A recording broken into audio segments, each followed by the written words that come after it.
Ever since the early days of the internet, there always have been figures whose behavior is so bizarre it's almost impossible to believe. But only a few are so disturbing that the internet keeps talking about them even long after they've disappeared from the spotlight. Meet Daniel Robert Larson, a man so delusional he believes he's an A-list celebrity in desperate need of personal security, despite being homeless for over 3 years and unable to even afford a place to live. And it doesn't stop there. Daniel also believes he's well known enough to run for president, a claim that's earned him the ironic nickname from his fans, Mr. President. Hello, this is Daniel Larson. I am planning on running for president in the future. Now, what makes these delusions even more unnerving is that Daniel considered himself a celebrity long before the internet crowned him as an A-level lolcow. This inflated self-image fuels nearly everything he does.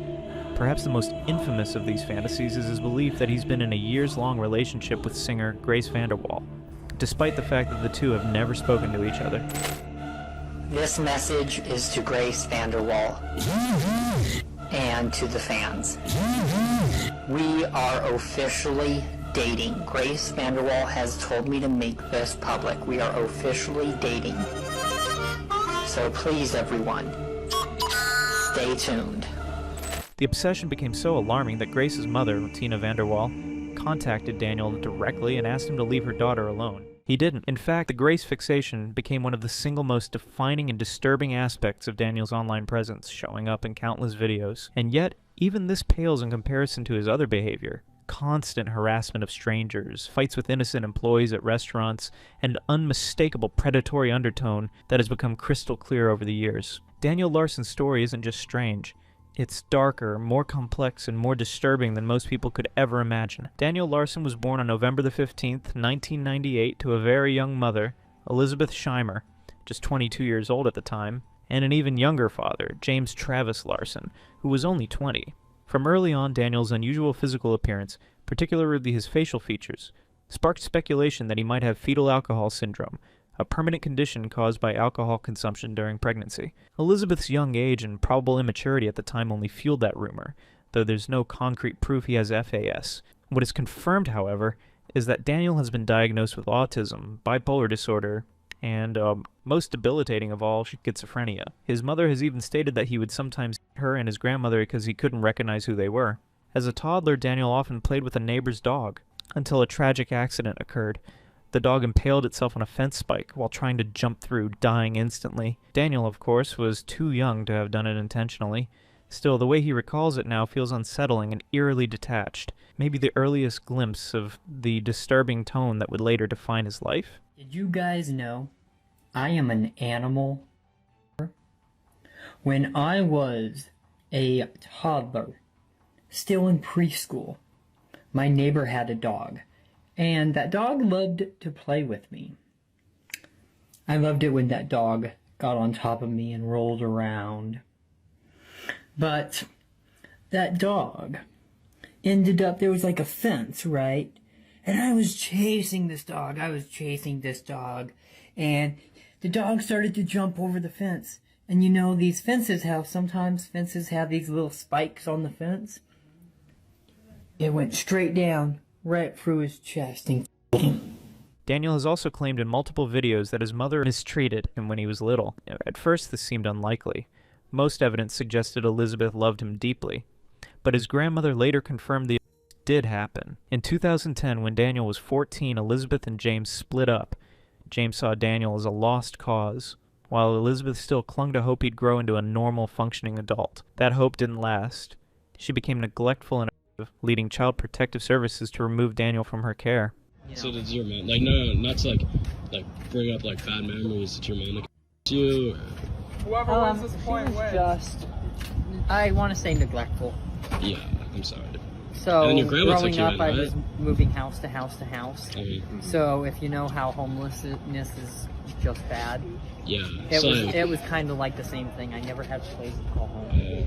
That sucks, dude. I'm sorry. Basically, there was a lot of neglect in my life, mostly my mother, and I was taken away from her at a young age, in and out of foster home. He was placed in the Tennyson Center for Children, a foster care facility in Denver, where he stayed for about a year and a half. His story even appeared on a KWG and is an NTV documentary about the center. Shortly after, his grandmother Nancy Scheimer moved from California to Colorado to become his legal guardian, raising him from 2012 until 2019. Despite Nancy's guardianship, Daniel still lived off part-time at the center, with her visiting to support him. It was during this period that Daniel developed his lifelong obsession with becoming an actor or singer. I like theater. I love to act. I want a storm chase when I get older.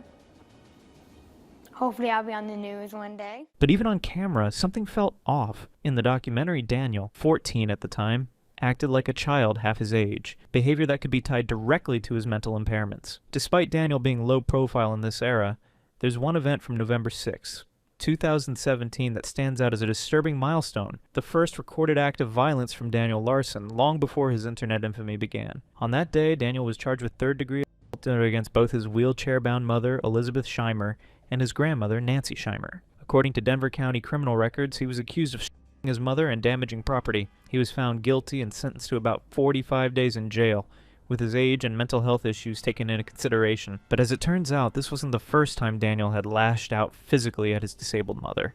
It was simply the first time the situation escalated to the point where police were called. What makes it even more twisted is Daniel's later reaction to the incident. When asked about it in 2021 after he became infamous, he showed no remorse whatsoever. In fact, he insisted that his mother deserved it, and refused to even acknowledge that what he did constituted. I decided to push my mother out of the way one time when she cornered me when I was 18, and they called, and I went to jail for 45 days. But if my mother was the one that was me my whole life and never got in trouble, and I did one thing to her and went to jail for 45 days. I did one thing, she did like 150 things. She should be the one to get the blame. In the end, God has the golden rule, treat others the way you want to be treated. So she actually well deserved that one thing for what she did. The claims that Daniel made in that video were extreme, accusations of neglect. But much of it doesn't add up. For example, Daniel alleged that his father forced him to smoke cigars. However, his father, Travis, had already cut off all contact when Daniel was just 10 years old, making that scenario highly unlikely. Adding to the contradictions, Elizabeth herself publicly commented under a YouTube reaction video by Papa Goot, stating, "Papa Goot, I am his mother. He lies. He went to jail because he hit me and his grandmother was dying." After serving his short sentence, Daniel was released back into Nancy's care. But even during this relatively quiet stretch of his life, his eccentricity was starting to show online. In November 2018, he created his first YouTube channel. While it only had a few videos, one in particular stands out. Daniel, dressed like a cowboy, singing loudly on the street, a strange yet almost comedic preview of the bizarre public performances that would later define him. Candle, turn all the lights down low. Baby, let's just lose control. For a brief moment, it actually looked like Daniel's life might stabilize. With Nancy and the Tennyson Center for Children working together, his violent outbursts were under control, and the many mental health struggles he lived with since birth were being managed. But all of that would change in July 2019, when Nancy passed away from cancer. That moment marked the beginning of an entirely new chapter in Daniel's life. The chaotic, unhinged era that most people now associate with his name. Hello, this is Daniel Larson. I just wanted to say rest in peace to Nancy Scheimer, my grandmother. Thank you for supporting me with my career. See you someday in heaven. In the aftermath, a man named Bob Proctor stepped in to try and fill Nancy's role. Bob and Daniel had met through a reading club, and Bob had also been close friends with Nancy, a connection that made him feel personally responsible for Daniel's well-being. Over time, Bob became not only Daniel's guardian, but also, in Daniel's own words, his music career sponsor. Who funds your music career? If you've So- only made $400, is it Bob or? It is Bob currently. Yeah. He did say he will do one more song. Okay. And so after that one, I will have to take over. Of course, sponsor here simply meant that Bob occasionally paid for royalty-free beats so Daniel could record over them. Daniel's music, however, was nothing short of cringeworthy, bizarre, off-key, and riddled with the same delusions that fueled every other aspect of his life. Here's just one example. which honestly stands out as one of his better works compared to some of the truly unlistenable stuff he's uploaded over the years. I just wish you weren't 1,000 miles away, but because I'll see you one day. What's most fascinating, and unsettling, is that Daniel believed he was already a world-famous singer, long before the internet started recognizing him as an A-tier lolcow. That delusion only grew when he began posting on TikTok in early 2020 under a now-banned account at Daniel Larson Fans. Even his username was built around the fantasy that he had a huge fan base running dedicated accounts for him, when in reality, no one was watching at the start. But Daniel's erratic behavior began attracting attention. He posted songs, made grand announcements about his career, and responded to every single comment as though it were absolute truth. And this is where things started spiraling. The trolls, who had not started as passive onlookers, shifted into direct real-life participants in Daniel's world. They made him believe he'd been signed to various non-existent record labels, a scam that played out over and over again. Each time, Daniel fell for it without hesitation. Hello, this is Daniel Larson. I am signed with Party House Records and Interscope Records. I am not signed with any other record labels. For all my fans that think I am with a different record label, do not believe it. The only record label I am with is Party House Records and Interscope Records. Thank you. From here, the antics escalated from harmless cringe to something much darker. In one instance, trolls posing as record label managers convinced Daniel to post a video declaring that he loves CP, which he did without a second thought. Hello everyone, this is Daniel Larson.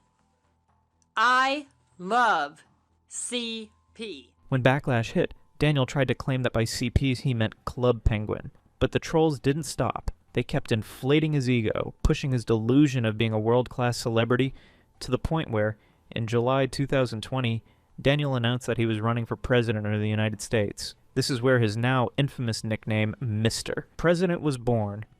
Hello, this is Daniel Larson. I am planning on running for president in the future.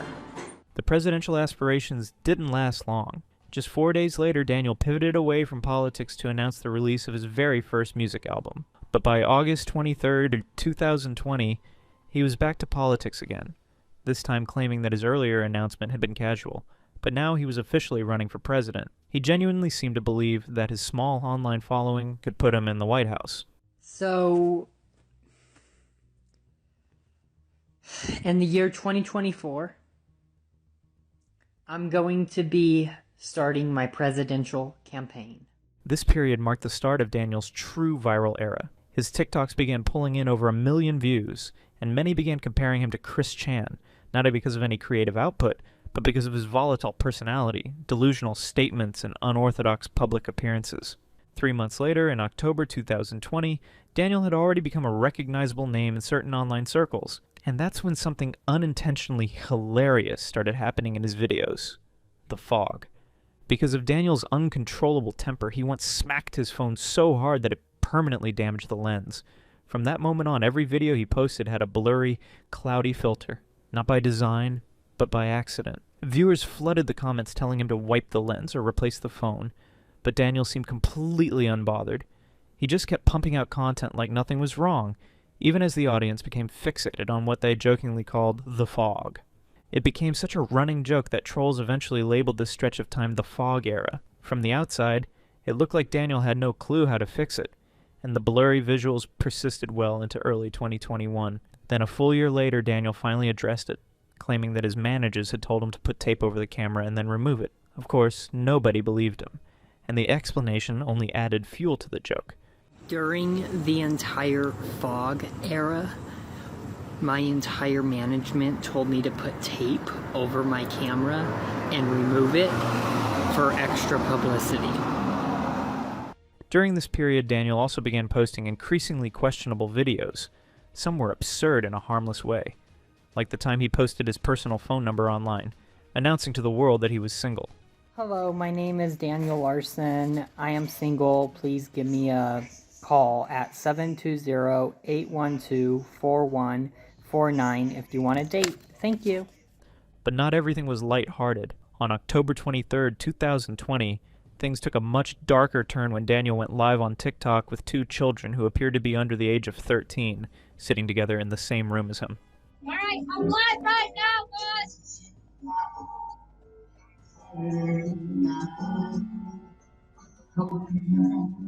During the same period, Daniel had been taken in by a family who already had a son and a daughter. The son's name has never surfaced in Daniel's lore, likely because he kept a low profile and distanced himself from the chaos. But the daughter's name, Brianna, would go on to become infamous. Daniel was given a room in their home and allowed to interact freely with the siblings, something that on paper might sound like an act of kindness, but in hindsight was a massive mistake. In one particularly disturbing livestream, the family's son was speaking to the camera when Daniel, clearly visible in the background. This wasn't just creepy, it was outright disturbing given that Brianna appeared to be far too young for such contact.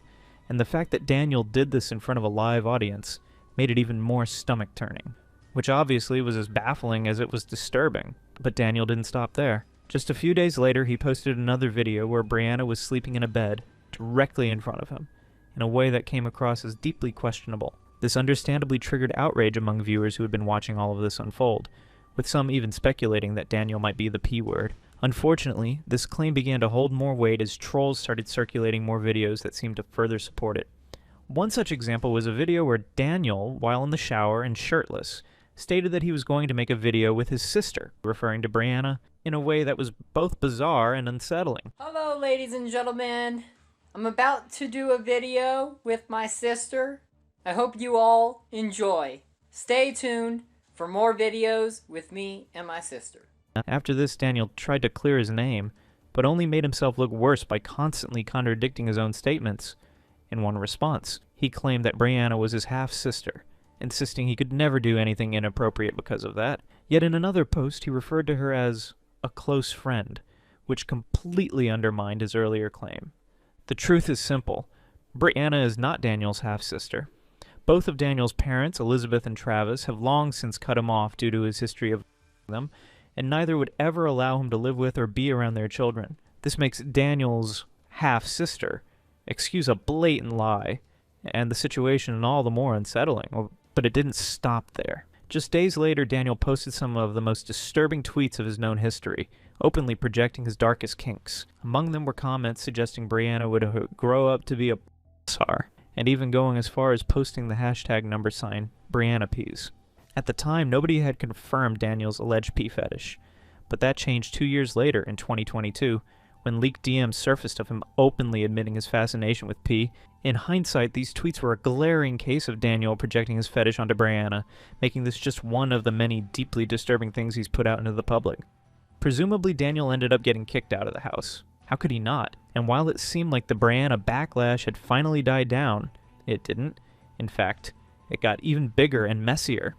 People on the internet kept confronting Daniel about it, refusing to let it go. Daniel would soon be investigated by the police, but instead of trying to make any sense at all, or even addressing all those evidences that clearly paint him as the villain here, Daniel doubled down and started claiming that the whole thing is just a conspiracy against him made by a few people who want his life ruined. He said 2 of your care providers came forward about, like, sexual assault or something, and you had to do a lie detector test? So you know the young girl, Brianna? Yeah. What's very, very weird is they're having somebody, or they're claiming to have talked to somebody of the name of Brianna, okay? From my understanding. And they're claiming that possibly,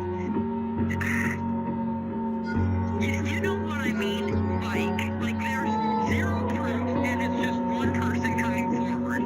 Yeah, well, was there another person too? Because I thought you said... Exactly. And so at this point, they have zero proof to go by.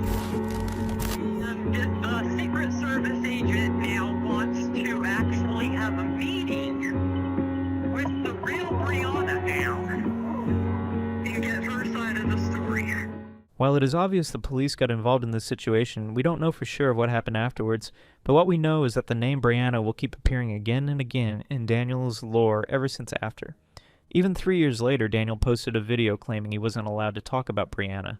possibly because the case was still under police investigation. But then came an even more disturbing twist. Daniel made a shocking post outright admitting that he had Brianna. The confession was both confusing and horrifying, until just minutes later he walked it back, claiming he had been blackmailed into saying it and didn't actually mean it. Given Daniel's history of blindly believing whatever people told him, the blackmail claim might actually hold some truth, but that doesn't clear him either. It's entirely possible that something did happen between him and Brianna, something serious enough to warrant silence, denial, and years of deflection, and that's what keeps this whole situation shrouded in uncertainty. 5 years later, it remains one of the most disturbing and unresolved chapters in Daniel's entire saga. Never fully explained, never fully forgotten. Daniel's also caught defending other known files like EDP-445 by saying this. Hello, this is Daniel Larson. I just wanted to shout out the YouTuber EDP-445. I am sorry for the allegations against you. I am sorry. We are in this together. I have been there too. I hope we could possibly collaborate in the future. Around this same period, Daniel made one of the most self-incriminating statements of his entire career, openly claiming that he possessed 500 megabytes of CP. A statement like this, if taken seriously by law enforcement, could land someone in prison for years. Given Daniel's behavior of being so gullible, at first many people took this either as a joke, or trolls make him say it instead of believing literally what he said. But this would be proven to be false, as days later Daniel's disturbing Pinterest account would be leaked by none other than Flexburger, a troll so well known in the entire Daniel's lore. You can see him as the music biz Marty of Daniel Larson. This account, under the username Hollywoodlers20, contained highly inappropriate images of young girls, including photos of Grace Vanderwaal and Darcy Lynn, both under 16 at the time. To make matters worse, the Pinterest also featured disturbing content related to and the age of consent in various states. These accusations alone could have been career-ending for anyone, but Daniel's responses only made him look worse. In one instance, he claimed he didn't even know what Pinterest was, mispronouncing it as Printerest while visibly holding back laughter, making it obvious he was trolling. Somebody was telling me of some type of social platform called Printerest. Huh. I wonder what type of printer it uses. As backlash grew, trolls arranged a Zoom meeting to confront him directly. They asked why he was re-uploading videos of underage girls to his TikTok and YouTube. Daniel's explanation? That a fake record label called Fine Dining had hacked him, a lie that fell apart immediately since he still had full control of his accounts. And even if those were hacked, it didn't explain the disturbing content on Pinterest, which had been created long before his online infamy or the appearance of these so-called hackers. Daniel then shifted blame to his own family, saying his parents were not trustable, and implying they might have made the account, another obvious fabrication. It didn't help that his Gmail and Twitter accounts shared the exact same name as the Pinterest profile, making ownership undeniable. When pressed to prove his innocence, Daniel was asked to search Pinterest in his Gmail and screenshot the results. He complied, but in the process, it became clear he had just deleted something before taking the screenshot. Minutes later, he finally cracked, admitting he did have a Pinterest account, just not the one in question. Okay, well, I want you to go into your Gmail and type in Pinterest in your inbox. If something comes up, that means that Pinterest account would be yours. If nothing comes out, that means it is yours. Okay? Okay. So that would have done if you Deleted. like you're saying. Oh my god, he got caught. Years later, Daniel would drop the act entirely, admitting the Pinterest was indeed his, claiming he created it to grow his audience through controversy. But this was essentially a half-truth. There was no hacker, and at the time he made the account, he was a complete nobody. Far from making him famous, the account only cemented one of the most damning stains on his already chaotic reputation. I created the Pinterest as a way to go viral. The Pinterest is a way. Wait, sorry. Could you explain? Could you just repeat that? Yeah, so I made the Pinterest as a way to go viral at that time. Of course. But the evidence suggesting Daniel's predatory tendencies didn't end with the Pinterest fiasco. One time, Flexburger, one of the more notorious figures in the Larson lore, leaked Daniel's search history, and it was as bad as it gets, packed with some of the most disturbing terms imaginable. Once that came out, people immediately reported it to the FBI, which likely triggered a formal investigation. Not long after, Daniel vanished from the internet for nearly 3 months. either because the authorities were on his trail or because he simply couldn't handle the public humiliation. That suspicion was confirmed later when Daniel himself admitted in an apology video to Darcy Lynn that he had dragged her name into the FBI investigation. Hello, this is Daniel Larson. I just wanted to say sorry to Darcy Lynn for everything that has been going on. I know you were involved, and that's not fun at all to be involved in a investigation, so... But what made it even more disturbing was the fact that Daniel had apparently tried to contact Darcy directly, even giving out his personal phone number, while she was just 15 years old. This crossed a line for many, sparking yet another wave of backlash. We'll save the full Darcy Lynn saga for later, but moving forward chronologically, Daniel made his online return in March 2021, marking what trolls call the end of his dark age. With his main YouTube channel terminated, he launched a new one on March 11th and resumed uploading, alongside posts on his other social media accounts. His opening content? Videos of himself asking strangers to date him, complete with his phone number on screen. I am single. If you want to date me, please contact 720-812-4149. But just a week later, Daniel declared he'd found his soulmate, and in a bizarre twist claimed it was none other than Addison Rae, the massively popular TikTok star and influencer. Hello, this is Daniel Larson. Addison Rae and I are dating. Please stay tuned for further details. I can't wait for our future. Of course, this was pure delusion. Daniel had almost certainly never even been in the same room as her, and in true Larson fashion, the relationship only lasted 2 days before he announced a breakup due to a miscommunication. Hello, this is Daniel Larson. Addison Rae and I break up due to a miscommunication. Please stay tuned for more information. I hope we can stay friends. This pattern, inventing celebrity relationships out of thin air, would soon become a running theme in Daniel's life. And it's exactly how his lifelong fixation with Grace Vanderwaal began. This message is to Grace Vanderwaal and to the fans. We are officially dating. Grace Vanderwaal has told me to make this public. We are officially dating. So please, everyone, stay tuned. By this point, it was obvious Daniel had a disturbing interest in underage girls. His old Pinterest account already showed an inappropriate fixation on Grace Vanderwaal, with edited images of her that crossed every imaginable line. In May 2021, Daniel decided to declare war on Flexburger for exposing the shady Pinterest account. But this would be a decision Daniel will regret forever. Because of what Flexburger posted, we are going on lockdown. Everybody, we are going on lockdown. Stay tuned for what happens next. And Flexburger on YouTube and TikTok, you are for exposing me. We are calling the Denver Police Department and reporting you. The FBI will be coming to your house. This declaration backfired almost instantly. Flexburger retaliated by posing as girls aged 13 to 17 and baiting Daniel into explicit conversations. Daniel took the bait, talking in detail about inappropriate acts he wanted to perform, not only with these girls, but also with Grace Vanderwaal, who was just 16 at the time, and professional skateboarder Sky Brown, who was only 13. And then came May 6th, one of the most infamous dates in Larson lore. Flexburger convinced Daniel he was being auditioned for the industry and that it would help his music career. The audition required him to pull his pants down on TikTok lives, which Daniel actually did. It got him instantly banned, and the incident has been known ever since as May 6th. While it's easy to laugh at the absurdity, the truth is complicated. Daniel's severe mental issues make him an easy target, and the trolls, in this case, were clearly exploiting him for entertainment. You could make a case for feeling sorry for him here. Any sympathy quickly faded. Less than 24 hours later, Daniel was back on TikTok under a new account.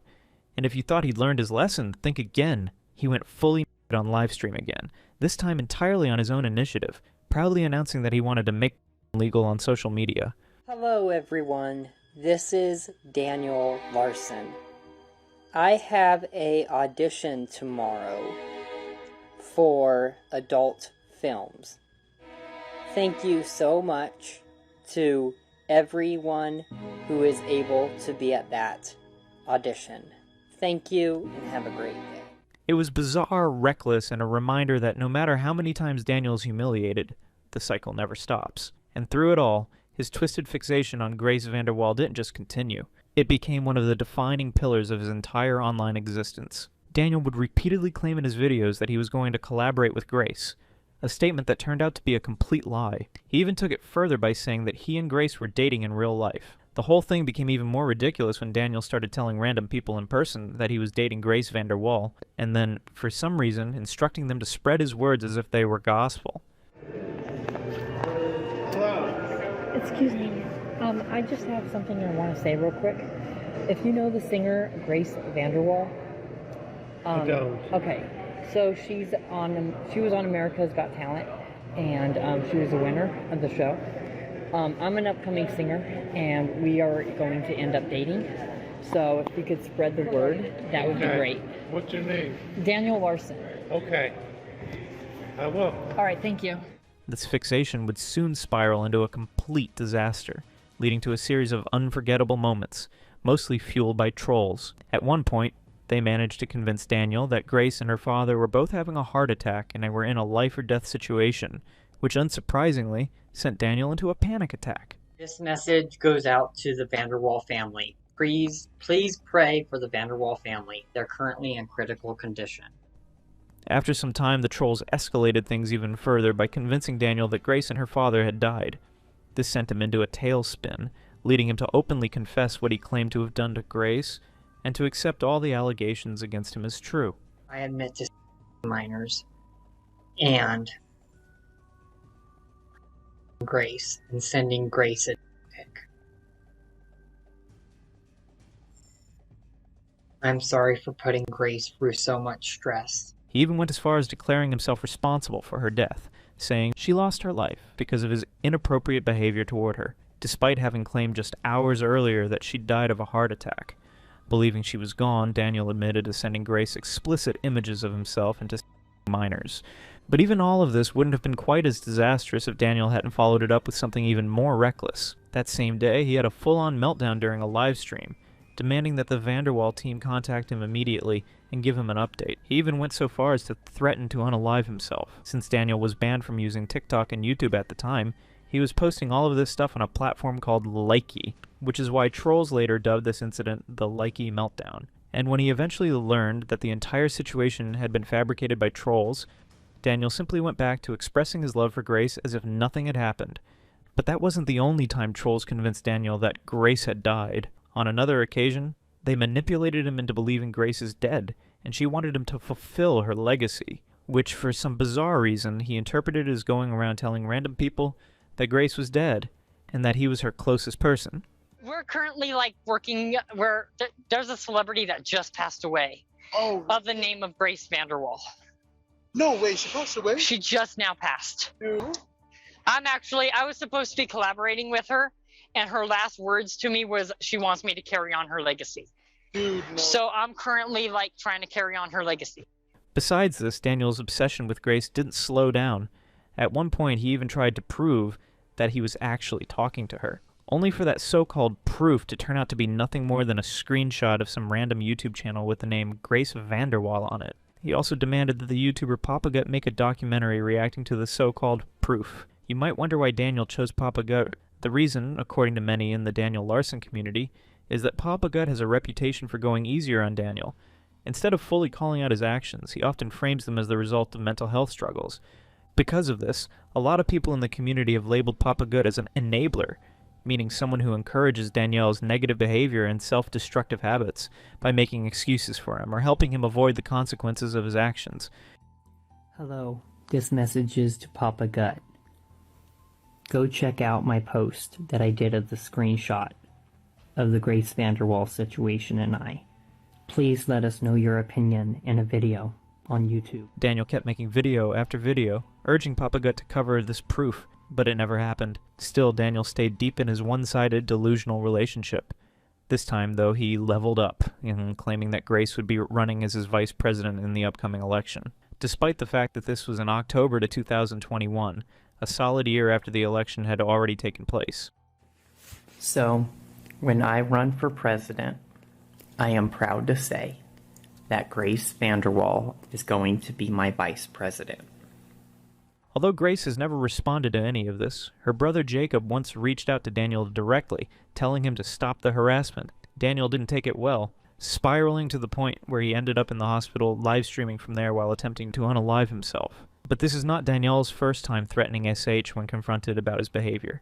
In another time, Grace's mother, Tina Vanderwaal, told him this in his DM. Stop saying my daughter's name. Stop saying you are in a relationship with her. You're scaring her and our family. Everything you have said and done has been in your mind. You need to access some mental health support and stop harassing my daughter. I've contacted the authorities and will continue to press the issue if you don't stop making disturbing videos. Your followers have harassed my daughter long enough. Stop! Presumably Daniel didn't take this well. He went into a spiral and said he is going to unalive himself. Whilst his crush for Grace would continue for long, even after this, Daniel actually had changed his fixation at one time during the year of 2021 into another celebrity, Darcy Lynn, who he was accused of for having her pictures in his old Pinterest account. I have decided to break up with Grace Vanderwaal, and I want this message to go out to Darcy Lynn. If you would like to date me, please reach out to me. I'm looking for a new start and someone with a great, happy personality who is very talented.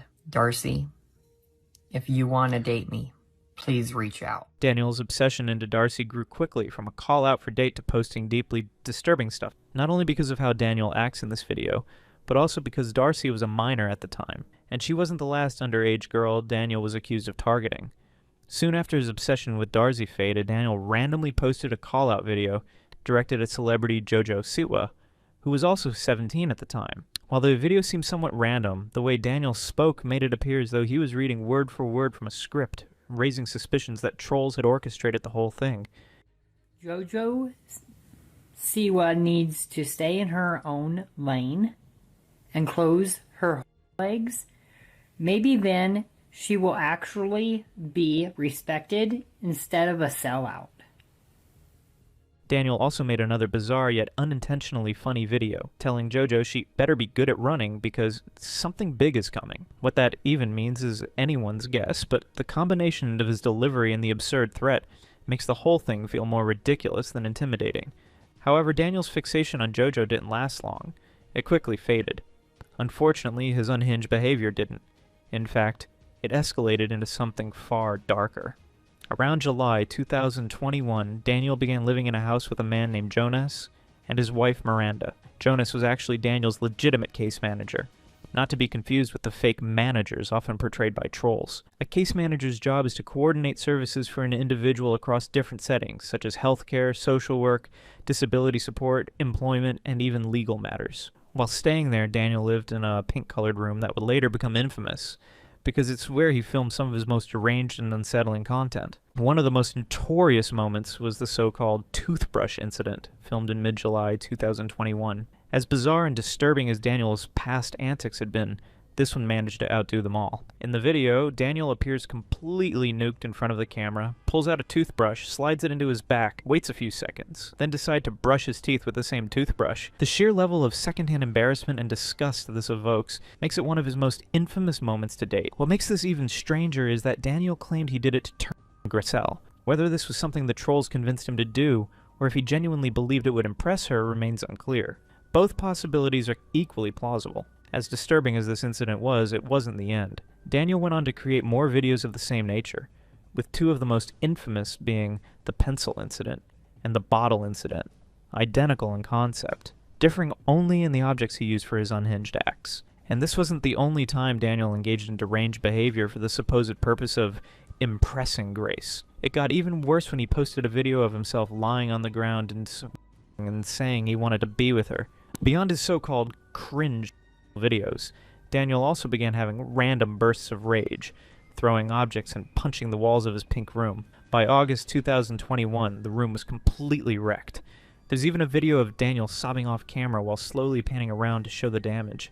Despite being the root of the problem, Daniel shifted the blame onto Jonas, his case manager and provider, accusing him of causing every misfortune in his life. His resentment grew so intense it spiraled into paranoia. At one point, Daniel even convinced himself Jonas had poisoned his food, simply because it tasted bad. I know why this tastes different. It's got something in it that's like sour as well. And if you look, it's got like little things in it. I don't know what it is. I've never seen that.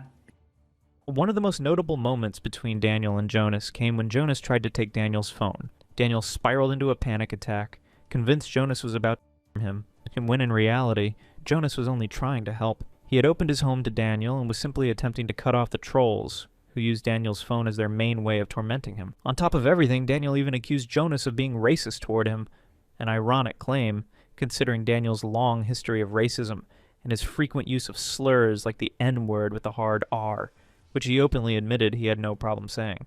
The irony cuts deeper in knowing Jonas is black, which would have given him every right to call Daniel the true racist in this situation. Yet instead of lashing out, Jonas chose to remain patient, helpful, and positive toward Daniel. During this time, Daniel was also posting multiple videos, claiming Jonas wasn't taking care of him, and that he'd be better off homeless. On the surface, it came off as deeply ungrateful, but the genuine misery on Daniel's face also made the situation look genuinely concerning. To be honest, I think I was better off homeless. I was living better and I was at least eating. Despite his constant accusations, claims, and open hostility toward Jonas, Daniel would sometimes swing to the opposite extreme, posting bizarre videos where he praised Jonas and demanded others do the same. In one especially strange clip, he went as far as worshipping Jonas, calling him his savior while randomly doing jumping jacks. All hail Jonas! Jonas the king! Jonas the one! Jonas is the chosen one! All hail! That same day, Daniel would make a video claiming some weird conspiracy that Jonas is part of the New World Order, and he is actually trying to recruit him. But obviously all of this wasn't true, and Daniel is just having a mental breakdown. My care provider Jonas is a part of the New World Order and is trying to recruit me and Samantha into the New World Order. Beyond all the disturbing events inside the house, Daniel was also getting into incidents out in public.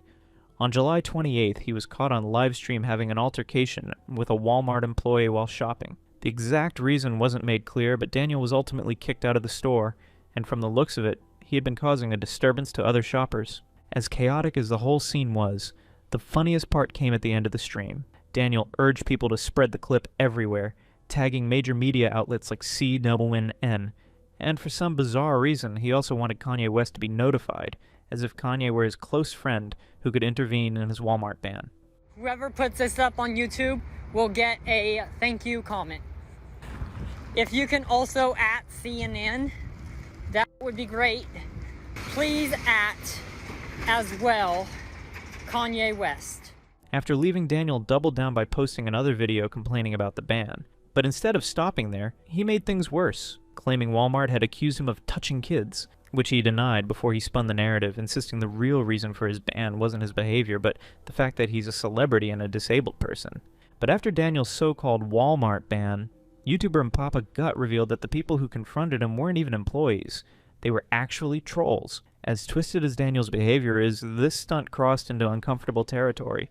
The so-called managers were trolls interfering directly in Daniel's real life, pushing him even lower instead of just exposing him online. Barely 2 weeks later, Daniel claimed Jonas had dropped him, and that he no longer had a place to live. He also insisted he was in Los Angeles, but when viewers checked his location, it turned out he was actually in Oakland. From the looks of it, Daniel seemed completely confused about where he even was. This message is for all the people who are wondering. My disability services dropped me, so I'm currently homeless, and I have moved to LA. Although it is not clear why Daniel chose to move to Oakland, many people believe that he was manipulated into doing so by the trolls. And people on Daniel Larson subreddit was baffled by what these so-called managers allegedly did. One post says, "All of the managers are lying on this Reddit.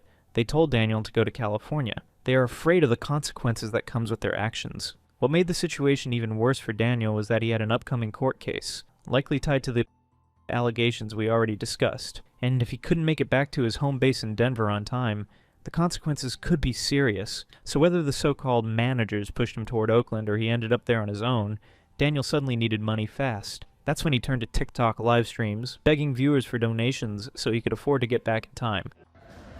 Hello everyone, I have an emergency. I have a court case tomorrow, and if I'm not back, there will be a warrant out for my arrest. Please donate. Unfortunately, this didn't work out for Daniel either, as his TikTok account was banned that very same day for unknown reasons, marking what was practically the 100th time he'd been banned from the platform in 2021 alone. With no money and no way of getting back to Denver, Daniel's closest friend at the time, Samantha, eventually managed to convince Jonas and his wife to step in and help. Thanks to them, Daniel was able to return, and this was confirmed after fans spotted him at the Oakland airport on August 24th, looking visibly nervous. Although Daniel had lied when he first claimed he was expelled from the house, that lie eventually became reality. He fled shortly after a chaotic incident unfolded on November 29th, 2021. During that time, his roommate Gavin, who, like Daniel, struggled with mental health issues, got into an altercation with Jonas and was overheard angrily demanding that Jonas call his mother. This incident only fueled Daniel's paranoia, making him even more on edge and prone to panic attacks. Chaos like this wasn't new in that house, but this time it pushed him over the edge. Just 2 days later, on December 1st, Daniel fled and moved into another assisted living apartment. But Daniel couldn't even last a month in his new home before ending up homeless. This marked the beginning of something far worse, because if Daniel was already a mess with a caregiver, it is not hard to imagine how bad things would get living on the streets with no support. And that's exactly what happened. His homelessness led to a series of chaotic incidents that not only dragged him further down, but also skyrocketed his notoriety online, making him more infamous than ever before. During this period, Daniel's panic attacks and paranoia escalated. His existing mental health issues, combined with the instability of living on the streets, caused him to spiral into frequent on-camera meltdowns, almost becoming a regular occurrence. It was also around this time that he began a feud with a TikToker named Chloe, who had more than 200,000 followers. Chloe became Daniel's first real-time victim, the first person he engaged in an actual back and forth with, unlike his previous targets. At first, Chloe had no idea who Daniel even was. She only came across him after he began spamming it in her live streams with comments claiming they were dating. But Daniel didn't stop there. He escalated by making multiple videos about her, including one where he disturbingly declared he was going to imprison her. I am going to hate Chloe. Confused by the whole situation, Chloe reached out to someone on Instagram for help. A screenshot of her DM later surfaced on the Daniel Larson subreddit, and it read, "If you can get it to stop, that's great. The story isn't that exciting. I didn't know who he was. There was a kid in my live trolling me saying, me and Daniel Larson were dating 2 to 3 months ago." That was the first time I heard Daniel's name because he kept repeating it. 3 weeks ago I started getting Larson comments, and I had no clue what it meant. Then people started tagging me in a fake Daniel page, and it kind of blew up the page like 15,000 from zero in a week. And then a day later, I'm getting sent to the video of actually Daniel Larson saying these things, and I'm in shock because I have never talked to him or about him. I just found out about him recently. But the back and forth didn't stop there. A TikTok account under the username at @DanielLarsonMusic kept dragging Chloe into the mess, accusing her of impersonating Grace Vanderwaal to scam money from Daniel. Whether the account actually belonged to Daniel or not was unclear, though many pointed out that both Daniel's main account and this one had gone live at the same time, strongly suggesting it was just another troll creation. By this point, it was obvious the entire situation between Daniel and Chloe was a troll-manufactured drama, and once Chloe realized what was really happening, she actually felt bad for him and tried to help, but Daniel refused. His judgment clouded by the same trolls who had started the chaos, and who were now convincing him that Chloe had malicious intentions. From there, the smear campaign against Chloe only escalated. Beyond the money-scamming narrative, trolls began spreading the idea that she was using him for clout. On the surface, it might have sounded believable to Daniel, but under any real scrutiny, it completely collapsed. Chloe already had her own following long before Daniel ever crossed her path, and it was Daniel who had latched onto her first, not the other way around. As one Reddit user bluntly put it, if you genuinely think anti-Chloe used Daniel Larson for clout, then you're literally just blind. She already had a following before, and I doubt she would want Daniel's clout. I saw someone say, she was laughing at him secretly on live. I mean, come on, it's Daniel. If I remember correctly, she was trying to help Daniel. I was in one of their first lives together, and I remember her trying to explain to him that everyone, literally everyone, was trolling him. She even tried to explain how his so-called managers weren't real companies at all, they were just kids. And that was exactly the problem. Chloe had been telling Daniel over and over that his so-called managers weren't legitimate at all, and that they were the very people making his life worse. Rather than sparking any self-reflection, this warning infuriated the managers. They went into full-on war mode, feeding Daniel lies that Chloe was dangerous, manipulative, and even part of some organized group dedicated to taking him down. This barrage of misinformation pushed Daniel over the edge, leading to yet another meltdown where he went on camera insulting Chloe. We are cutting all ties with anti-Chloe. Within days, Daniel escalated from meltdowns and insults to outright harmful behavior. He weaponized his audience against her, openly telling his fans to flood her live streams with comments. Things then crossed a serious line when Daniel, having been fed her personal information by trolls, read out Chloe's home address on a live stream, effectively doxing her in front of hundreds of viewers. This moment changed the tone completely.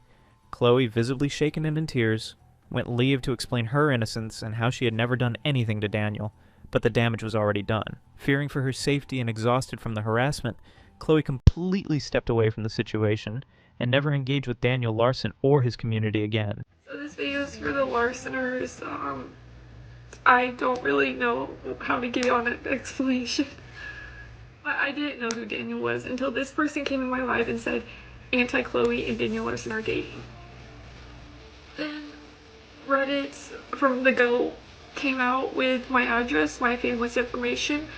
Logan was the only one that had my address because he was there when he leaked it the first time, 3 months prior. Now I don't know if these are his accounts, but there's literally like 20 TikTok with my address as their username. He's owned up to it before and said he's sorry he'll leave me alone, but doesn't leave me alone. And it's just bringing me a lot of anxiety, depression. So if you have any human decency, please leave me alone. Besides the whole Chloe situation, Daniel had also developed another notorious habit, begging for money during nearly every live stream. With no steady income and being homeless, Daniel relied almost entirely on donations from viewers, and he was making some serious money. Oh my god, my finances are skyrocketing through the roof. Thank you so much. Oh my god, I have made $5,000 in a week. But due to his complete irresponsibility with managing money, even those donations weren't enough to keep him afloat. This financial instability pushed him into doing certain illegal things, most notably dine and dashing, the act of ordering food, eating it, and then leaving without paying.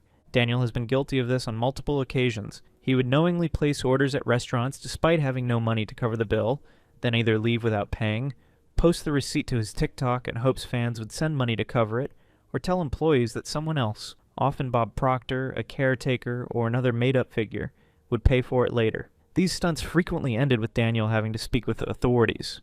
And to date, Daniel is documented to have dine and dash from at least 15 different restaurants, possibly more. At one point, he even openly admitted to doing it, though his math was wildly exaggerated. He claimed to have stolen around $50,000 worth of food, which is almost certainly false, since if that were true, he would be banned from far more than the small number of restaurants we know about.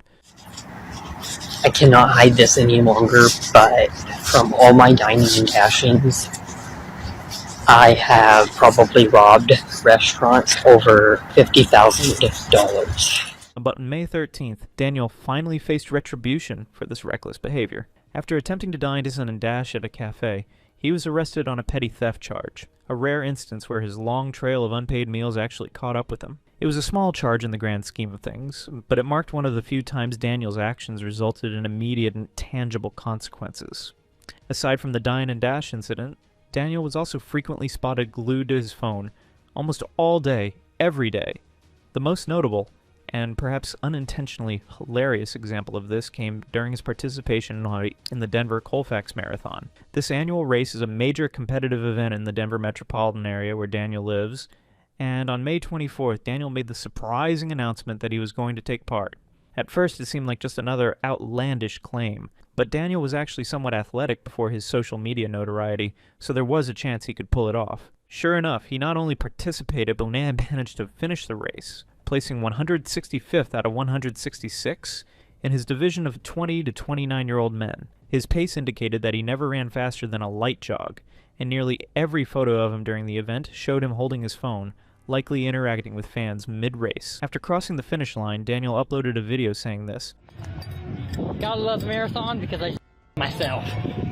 Strangely, he appeared barely sweaty, which made his completion of the marathon all the more mysterious given his circumstances. Homelessness, a lack of training, and poor health at the time. Even though he finished second to last, the fact that he was able to complete a full marathon under those conditions was, in its own way, impressive. Unfortunately, it's an achievement he would likely never be able to repeat, largely due to his worsening health, particularly a severe case of trench foot. After living on the streets for months, Daniel's feet had been constantly exposed to moisture, leading to this painful condition. On August 4th, 2022, he uploaded a video from a hospital bed wearing a mask, cryptically warning about a terrorist attack in the Indian city of Pulwama. Hello everyone, there was just a tourist attack in Pulwama. Pulwama, I hope I'm saying that correctly, Pulwama. There has been a tourist attack. I will try to give updates on it. He ignored all questions in the comments about why he was hospitalized, only revealing a year later in another hospital video that he had been diagnosed with trench foot. In his own words, Daniel explained, "Trench foot is a condition where your foot sweats or gets wet, and it doesn't breathe. Over time, your foot gets spongy versus your skin being normal, and it creates massive amounts of pain." And here's the thing. As ridiculous as that phrasing sounds, he's actually not wrong.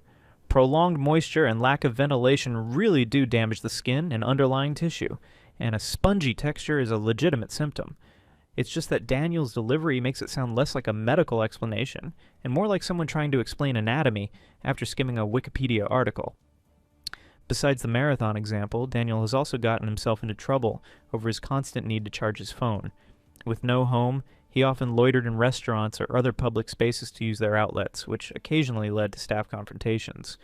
When no public receptacle was available, he sometimes resorted to trespassing on private property, a habit that quickly caused problems. One such incident occurred on May 12, 2022, when Daniel decided to charge his phone on someone's private property. When the homeowner discovered him, they became furious, told Daniel to leave, and called the police after he refused to comply. Instead of diffusing the situation, Daniel had a full-blown meltdown, shouting a racial slur at the property owner. The reason why he said that I said that word, I'm not going to say what it is, but the reason why is there's a previous video of me in a fight with somebody on their porch, and the police were called, and I used that word as self-defense. I'm not going to go into detail about it. When a commenter later pointed out that using racial slurs is wrong, Daniel responded with, "True, unless it's because you are really scared for your safety." The statement didn't make much sense, especially considering he has used the same slur in situations where no one was around. Curious as to what led to making that decision. Right, that is something that people are worried may be affecting your reputation. Yes, so he was talking. I mean, I tried being silent. You could see that in the video. That wasn't working. I tried talking over him. That wasn't working. So I had to do something that was going to tower above him to make him shut up. Gotcha. To where it was like literally, look at what you're doing. You're not, like, I don't know what you're going to do. I don't know you. You know, like, I had to get myself heard. According to Daniel, saying the N-word was an act of self-defense, though it's hard to imagine how this could protect him from anything, especially when it only escalated the situation and made things worse. It was also around this time that Daniel unintentionally created what would later become a viral internet meme, his rant about Quandale Dingle. For context, Quandale Dingle isn't an actual person, but rather a troll who somehow got hold of Daniel's phone number and began spamming him with messages. Eventually, the non-stop harassment pushed Daniel to the point of making a video telling Quandale to stop messaging him. What made the clip so funny, and ultimately meme-worthy, was that while Daniel was angrily telling Quandale to stop, a loud buzz from an incoming message could be heard mid-sentence, almost like perfect comedic timing. This is a message to Quandale Dingle. Please stop messaging me. Go to hell. The sound, paired with Daniel's visible frustration, gave the video an unintentionally hilarious vibe, and it quickly spread across social media. Not long after, Daniel had another on-camera meltdown involving his phone, this time after ending a heated call with one of his so-called managers. in a fit of rage as he threw the phone away, only to realize seconds later that it was the only lifeline he had left. What followed was pure Larson chaos. Daniel panicking in the dark, frantically searching for the phone while still recording, his voice rising with genuine fear and desperation. Where's my phone? Where's my phone? Where's my phone?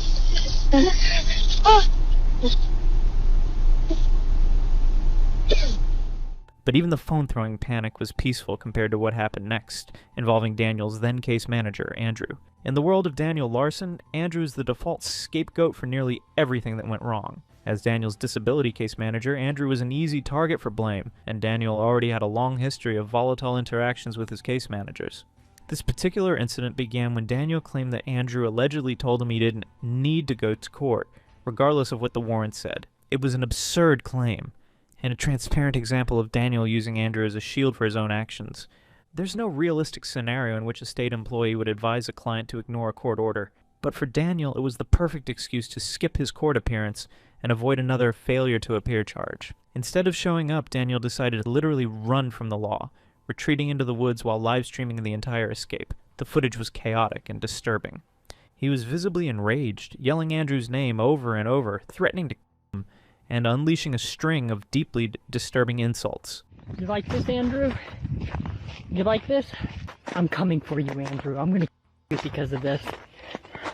If the police find me, I'm gonna make sure you rot in jail. Part of Daniel's ongoing hostility toward Andrew stemmed from something else entirely.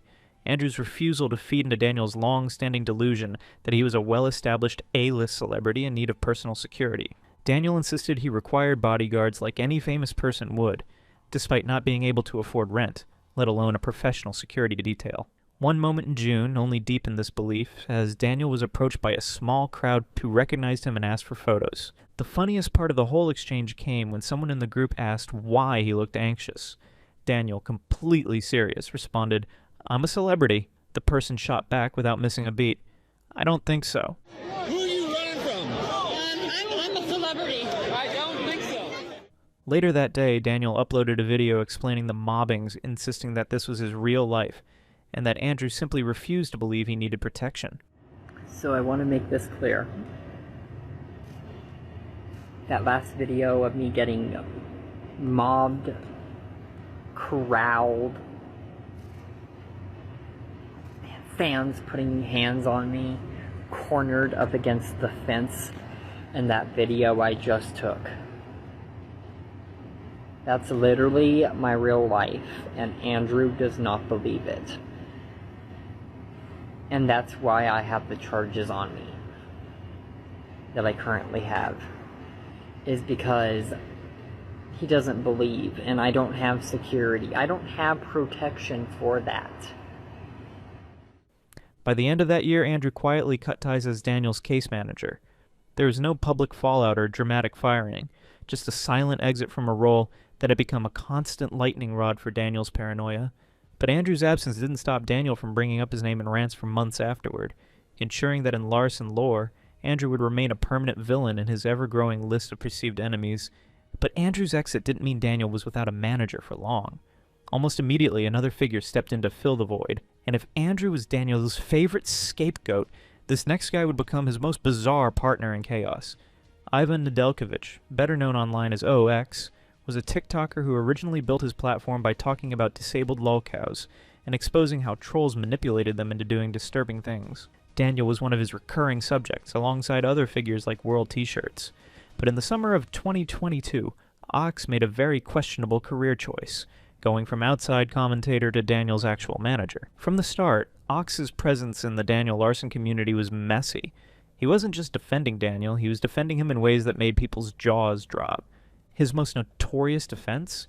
Dismissing the allegations entirely, chalking them up to troll manipulation or Daniel's mental health issues. Even Daniel wasn't sold on Ox at first, but over time they began working together more closely, which in hindsight feels like watching two cars speed toward each other in slow motion. The inevitable crash came on August 2nd, 2022, during one of Daniel's Twitch streams. Ox, acting as Daniel's Twitch manager, decided to have a little fun if the stream hit a $100 donation goal. Sure enough, when the goal was met, he swapped out the CNN broadcast he had been screen sharing with Daniel for a fake emergency alert system warning. This wasn't some harmless joke. The bogus EAS alert claimed a nuclear attack was underway against major U.S. cities, including Los Angeles, which Daniel was within 300 miles of. The moment Daniel saw it, the confusion on his face was almost cartoonish. Within seconds, it flipped to full-on panic. He started frantically scribbling notes, pacing the room like he was plotting the world's fastest evacuation, then bolted to the hotel lobby to warn strangers about the impending apocalypse. When he found out it was all a prank, Daniel went from panic to unhinged in record time, and in true Larson fashion, his way of expressing that rage was to completely destroy the hotel TV. Because nothing says, "I've been wronged," like adding a property damage charge to your problems. Ox. Next time he does something like that, I'll send a to his house. I'll make sure he's... Adding fuel to the already burning fire, Daniel was repeatedly using racial slurs on Twitch during this time. Paired with the disastrous and nuclear meltdown prank, it proved to be the breaking point, and within a day of the fake nuke incident, his Twitch account was permanently banned. That single moment nuked, no pun intended, their working relationship. Daniel fired Ox, went on a series of video rants calling him every name under the sun, and then, because of course, dropped a diss track. If you haven't heard it, imagine Daniel trying to sound menacing over a beat, but instead it comes off like a kid reading a threat letter during show and tell. It's the kind of thing you can't decide is more funny or sad, which honestly describes most of Daniel's career.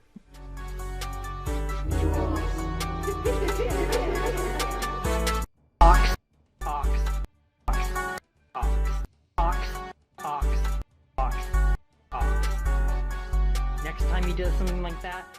While Ox had undeniably pulled some objectively bad stunts, the nuke prank being the most infamous, many in the community still argue that, at his core, he genuinely meant well for Daniel. And to be fair, if you watch some of their earlier live streams, there are moments where Ox seems patient and encouraging and genuinely invested in Daniel's well-being. But Ox wasn't the only close figure Daniel managed to turn into an enemy. On December 10th, a much more serious and troubling incident unfolded, this time involving Bob Proctor. Get out of my car, Daniel! No! Get the hell out of my car! Damn! Get out of my car! No! You don't understand! You don't... Stop! It's not my fault! It's not my fault! It's not my fault! As mentioned earlier in this documentary, Bob was a longtime family connection, a friend of Daniel's grandmother Nancy, and someone who had known Daniel since his days at the Tennyson Center for Children. But on this particular day, things spiraled quickly. Daniel received a phone call from someone pretending to be from the motel where he was staying at, claiming they would kill him if he came back. Naturally, Daniel took the threat at face value and went into full-blown panic. He called Bob for help, got into his car, and began frantically repeating that people were threatening to kill him. The motel! The motel! The motel just threatened to kill me! Get out of my car! Stop! The motel threatened to kill me! The situation escalated into a meltdown, and not just shouting. Daniel began physically himself, while Bob, clearly confused, kept trying to calm him down. When Daniel wouldn't listen, Bob's tone shifted, telling him firmly to get out of the car. For reasons only Daniel could explain, and likely never will, this triggered him into turning on Bob physically. I'm calling the police! Ow! Ow! Ow! Ow! Okay. No, you're not helping me! You're not helping! It's worth noting that Bob's in his late 70s. This was essentially on an elderly man who had only ever tried to help him. Yet Daniel flipped the narrative instantly, accusing Bob of trying to break his arm while he was the one launching the attack. Eventually, Bob managed to call the police, bringing the incident to a close. Incredibly, despite being Bob refused to press charges.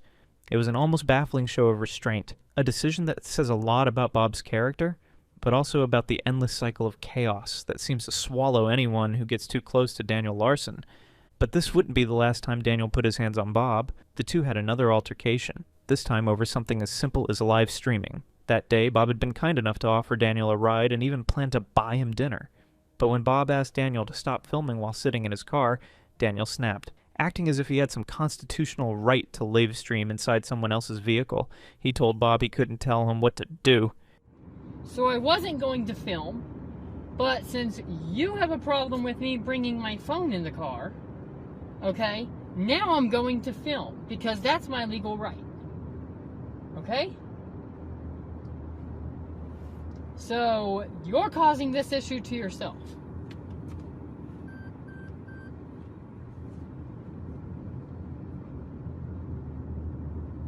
You are literally causing this issue to yourself. And I guess I will go without dinner now, because you have a problem with me even bringing my phone with me. Which is my legal right. You are crazy. Things escalated instantly. Daniel threw hands at Bob, forcing the elderly man to defend himself. Eventually, Bob managed to push Daniel out of the car entirely. That was the breaking point. Ow! Get away from my car! Holy hell! You ran over me! After years of trying to help, absorbing verbal and now enduring 2 physical altercations, Bob decided to cut ties with Daniel for good. It was the end of one of the longest and most supportive relationships Daniel had left. And just like that, Daniel closed out 2022 in peak Larson fashion, a year defined by chaos, homelessness, and all the problems that came with it. Unfortunately, 2023 wouldn't bring much change. In fact, it started in early January with Daniel contracting scabies. Almost immediately, he began openly displaying the rash to his viewers on live streams, sparking serious concern from those in his community. But beyond his own health, scabies is highly contagious, making Daniel's next moves especially reckless. During this period, Daniel went to Disneyland, riding crowded attractions, and coming into close contact with countless people, including children. He also visited busy public spaces like Panera Bread and Denny's. It didn't take long for warnings about him to go viral on Facebook, one reading. A man from Colorado has recently been seen in multiple places like Disneyland, Panera Bread, Denny's, etc., while making videos saying he has scabies. His name is Daniel Larson. He is homeless and has an online reputation for being a creep. Daniel has also been live streaming and taking pictures of children in places like Starbucks. He has been in the area for just around a week now and sleeps in parking garages. He has been in countless restaurants and public places over the last few days. If you see him, please call the police. Even members of his own online circle began expressing concern about the possibility of Daniel developing a deep infection. He eventually sought medical attention the night after visiting Disneyland and was officially diagnosed with scabies. The doctor prescribed him an $80 medicated lotion, a straightforward treatment that could have resolved the issue within days. Daniel went live on TikTok, received enough donations to pay for the prescription, and then chose to spend the money on desserts at the Cheesecake Factory instead. As a result, he remained untreated for weeks, continuing to risk infecting others while his condition worsened. But Daniel's deteriorating health during this period wasn't just the result of homelessness and poor hygiene. It was also fueled by the sheer number of physical altercations he kept getting himself into. By 2023, his online infamy had gotten so large that trolls weren't content to just mock him from behind a screen anymore. They started showing up in real life, which meant Daniel was having far more in-person run-ins. And if you know Daniel, that's a recipe for disaster. One such disaster hit on April 5th. While on a private Discord call with his fake managers, Daniel was shopping at a bodega when a group of trolls approached him. You could hear the irritation in his voice immediately. Daniel. You to leave. Daniel. I've asked you to leave. We're on the phone with the police. Daniel. I've asked you to Come on, leave. Daniel. You know me. No, I don't. You do. We're No, I friends. don't. I'm on the phone with my security. Then, for reasons that still don't make much sense, he shifted his anger onto a store employee, whose only crime was telling him to leave. In the Discord audio, you can hear people egging him on, telling him to defend himself, even though no one had touched him. That was all the justification Daniel needed. He started swinging at the employee, throwing punches like he was in the middle of a street fight. The employee, understandably, back, and a shove sent Daniel stumbling out of the store. Now here's the Larson twist. Moments after initiating the fight, he was outside claiming he was the victim, yelling that the employee had him. He ended up in the hospital with a bloody nose, bandaged up, filming himself in a shaky video from his bed, insisting that it was the trolls who punched him. The reality? They never touched him. The whole mess was 100% self-inflicted. So, this is what I look like after I got by 2 fans in New York City in 2023. In fact, his RL encounters only got worse. Because he was homeless, Daniel was traveling constantly in new streets, new towns, and plenty of opportunities for things to blow up. The most chaotic and arguably most disturbing came on July 11th, a date that would forever be known in Larson lore as the 7-11 incident. Despite having no home, no stability, and no way to even reliably care for himself, Daniel decided it was the perfect time to adopt a dog. He named it Music. This instantly set off alarms across the community because anyone who's followed Daniel for more than 5 minutes knows how ill-equipped he is to care for a pet. So, I am thinking about buying a dog. Should I do that before the apartment? Yeah, we'll see. Maybe we could get a homeless Daniel Larson and his dog arc. Multiple rescue attempts were planned, but the one that actually worked happened just 2 days after the adoption. And Daniel did not take it well. He was inside a Walmart when it all went down, and instead of calmly handling the situation, he went nuclear. In minutes, he had smashed and destroyed roughly $2,000 worth of merchandise. Yeah. I'm not going to just end this. I will completely escalate this until whatever needs to happen happens. Right? Yeah. So, you know what I mean? Yeah, I understand. At that point, I hear security on the phone at the Walmart, you know, the Walmart security, going like, okay, well, he's acting all schizo now. I don't even know what the going on. Yeah.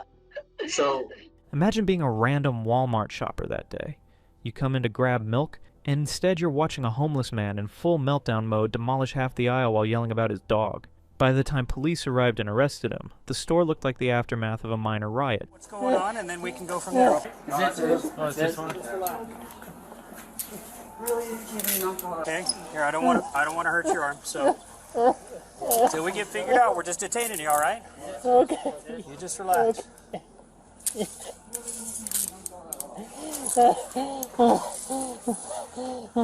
It was a perfect encapsulation of Daniel's reality. Impulsive decisions, emotional overdrive, and public destruction, all ending with police intervention. And the wildest part, this time it wasn't trolls baiting him or a stranger in a store. It was triggered by the loss of a dog he never should have had in the first place. The chaos of the 7-Eleven incident didn't stop at Walmart's broken shelves. In the midst of that meltdown, Daniel was also spotted making threats toward multiple people and groups, including the White House and the FBI. And this wasn't uncharted territory for him. Daniel had a history of making threats, even going so far as to call 911 and tell operators that he had a bomb and planned to blow up several locations. I will your house till the day you die! Call the feds on me, you liar! For Daniel, these statements were less about genuine intent and more about grabbing attention. But this time, he aimed his antics at the wrong people. His threats caught the attention of the United States Secret Service, most notably an agent named Daniel McDougal, who began closely investigating him. This marked the beginning of the end for Daniel. The FBI is now investigating me along with the U.S. Secret Service. At this point, the sheer volume of incriminating things Daniel had done could have put him away for decades. Normally, his mental health issues had earned him some leniency from law enforcement. But there's a limit to how many times you can play that card, and Daniel was well past it. And the Secret Service's involvement wouldn't be felt immediately, but a few months later, in September, his behavior would once again bring him face to face with police. This time, Daniel had been manipulated into believing he was officially enrolled at Colorado College, all because he had been invited to a fraternity party. Over the next few days, the students kept up the ruse, convincing him that he had received a full scholarship. The CU University scholarship that I had, and still have, is a full ride scholarship. 6 days later, Daniel took the fantasy to another level. He got into an altercation with a campus security guard after insisting he had a meeting with none other than football coach Deion Sanders. When the guard didn't buy it, Daniel responded by punching him in the face. It was a textbook Larson escalation, an imagined status, a pointless confrontation, and a physical attack that led directly to his arrest. As police took him into custody, Daniel doubled down, loudly insisting he was a student at the college. Yet even after the Colorado College arrest, Daniel was released, and somehow managed to make things worse. Just 2 months later, in November, he found himself in yet another public altercation, this time at a Panera Bread. Witnesses described him as yelling incoherently, acting completely unhinged, and even attempting to attack an employee from behind.